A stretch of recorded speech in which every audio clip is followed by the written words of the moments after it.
నిజామాబాద్ జిల్లా బాన్సువాడ నియోజకవర్గంలోని రుద్రూర్ మండల కేంద్రంలోని భారతీయ జనతా పార్టీ ఆఫీస్ వద్ద పత్రికా విలేకరుల సమావేశం నిర్వహించడం జరిగింది.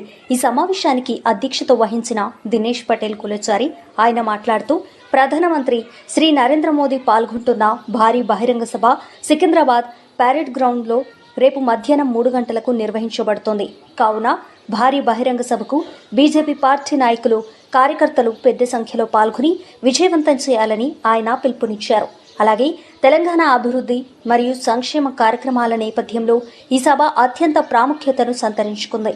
తెలంగాణ రాష్ట్రంలో రాజకీయ పార్టీని బలోపేతం చేయడం మరియు 2028 ఎన్నికలకు పునాది వేసి తెలంగాణలో భారతీయ జనతా పార్టీ ప్రభుత్వాన్ని ఏర్పాటు చేయాలని బీజేపీ శ్రేణులకు ఆయన పిలుపునివ్వడం జరిగింది.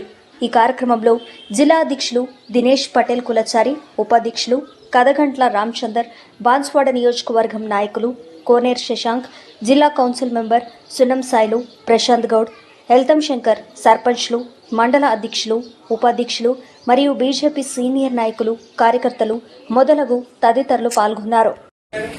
भारत माता की जय, भारत माता की जय, भारतीय जनता पार्टी जिंदाबाद, भारतीय जनता पार्टी जिंदाबाद।